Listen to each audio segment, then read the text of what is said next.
Bismillahirrahmanirrahim. Welcome back everyone. This is Dr. Waqas Ahmed Khan, Demonstrator Pathology Department.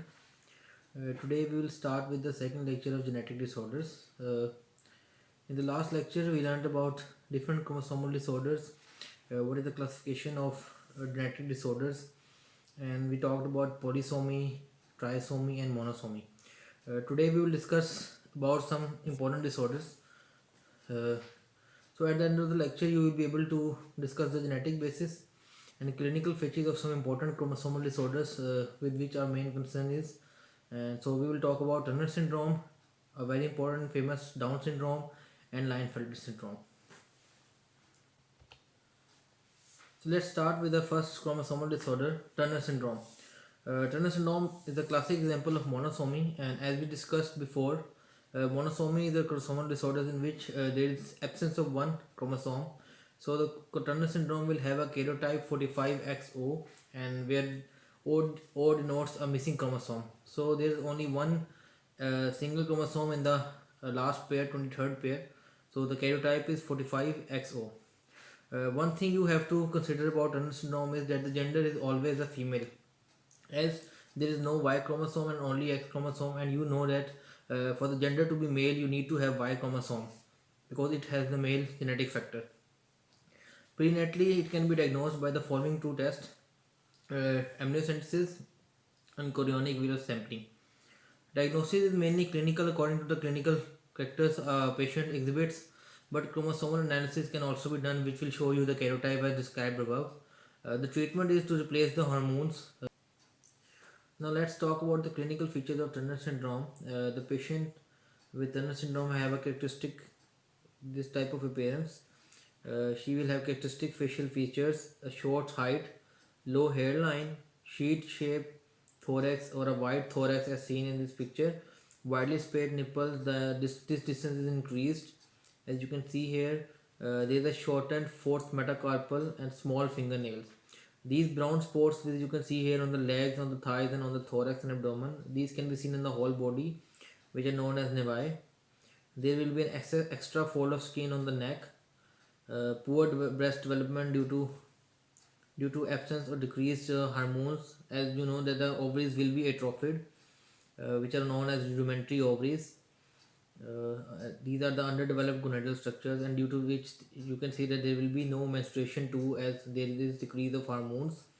There will be elbow deformity as shown here, and one cardiac anomaly you can see here is the constriction of aorta. There will be a narrowing of the aorta in the heart. So these are all the typical features of a patient with Turner syndrome. And the only treatment available is replacing the hormones which are decreased or absent due to the rudimentary ovaries or atrophied ovaries. So there is no cure for the disease, as it is a chromosomal disorder. So one, you know that it is diagnosed, the only treatment is replacing the hormones. Now let's discuss a very important and a very famous chromosomal disorder. This should be our main concern: Down syndrome or Mongolism. It is known as Mongolism because the patient exhibits special facial characteristics, especially the eye characteristic, the apicanthal fold, which I will describe in the next slide. It is a special feature which is seen in the Mongols or the Asians. You can see that feature in the Chinese or the Japanese people. So that's why it is also known as Mongolism. So Down syndrome is the trisomy 21. Trisomy meaning there is an extra chromosome. So there is extra copy of chromosome number 21, which means the chromosome number 21 in the body, there is an extra copy of chromosome 21. So both the genders are involved, and it is not a sex linked disorder. The problem is with the 21st chromosome, which is a somatic chromosome. So it can be diagnosed by the maternal and fetal serum markers.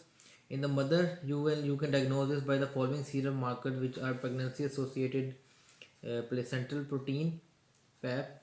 This will be decreased. Number second is the alpha fetoprotein AFP.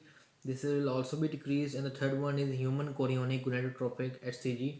This is the only thing which is increased in the maternal serum markers. The remaining two proteins are decreased, and the human chorionic gonadotrophin is increased. There is only one fetal marker, which is nuchal translucency, and it can be seen during the ultrasonography. The inhibin A is also markedly increased.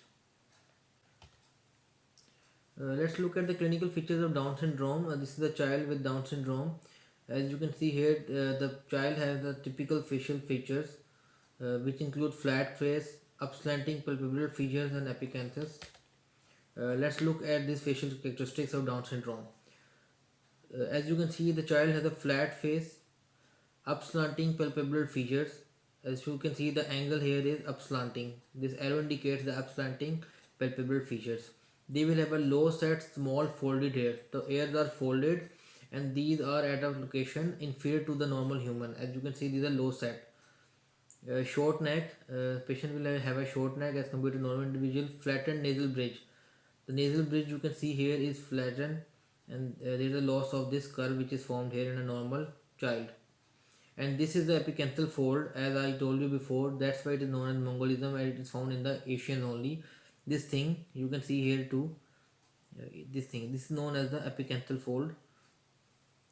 And brushfield spots, which are small, typically white spots arranged in a ring, which can be seen in the eye. This is also a child with Down syndrome, and you can see there is a flattened nose and face, upward slanting eyes, and this is a single palmar crease. As you can see in this child, there is only one crease which is shown here. Short fifth finger that curves inwards. As you can see that there is an angle and it is curved inwards. And there is a space between the first big toe and the second toe. While these are widely spaced. Let's look at the other features. These will have short and broad hands. Take a small and arched palate, big wrinkled tongue. Dental anomalies, congenital heart disease will always be present. Enlarged cornea, big toes widely spaced as described before. There will be growth failure, mental retardation. The back of the head will be flat, abnormal ears which will be low set and folded, and there will be many loops of fingertips. Single palmar crease, which is known as the simian crease, it will be seen in 45% of the patients. Special scale ridge patterns, unilateral or bilateral absence of one rib, which means that there will be loss of one rib either on one side or on both the sides. There can be intestinal blockage or obstruction. There can be complication of umbilical hernia. There will be abdominal panis and diminished muscle tone. Talking about the congenital heart diseases in Down syndrome, the atrioventricular septal defect is the most common. Endocardial cushion defect can be seen, and the ventricular septal defect and patent ductal arteriosus can also be seen in the Down syndrome.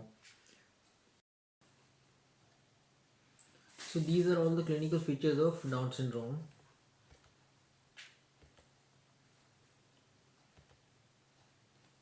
So this is our last syndrome, last chromosomal disorder, Klinefelter syndrome.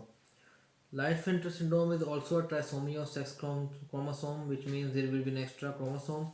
So the karyotype you can see is 47 XSY. 47 means that there is extra chromosome, so 47 number, and there will be an additional X chromosome. You can see there are two X chromosome, and normal individual there is only XY. These are more one thing important about the Klinefelter syndrome is that these are mostly undiagnosed until adulthood, because the specific characteristics, features, and the hormonal disorders which are present in the Klinefelter syndrome can only be seen in the adults. These are diagnosed by Barr-Body, which is the presence of one extra inactive chromosome, X chromosome in the nucleus. These are often known as super males because they have an increased tendency towards the criminal activity. One thing you have to consider about Klinefelter syndrome that these will always be males, because you can see that they will have a Y chromosome, and you know for a male to develop the Y chromosome has the male factor. So let's look at the clinical features of Klinefelter syndrome. Frontal baldness is normally absent. These people will never develop baldness in their life. There will be poor beard growth due to decreased hormones, tendency to grow fewer chest hairs.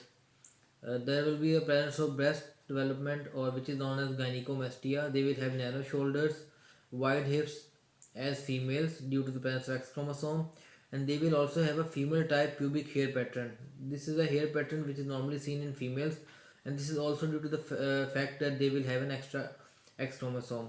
And due to the extra X chromosome, they will small testicular size. The testes will be atrophied, and also the testosterone hormone will also be decreased. That is the cause of poor beard growth and also gynecomastia. And these patients will have long legs. So this summarizes our clinical features of Klinefelter syndrome. So this summarizes our lecture today about the genetic disorders. Thank you and have a nice day.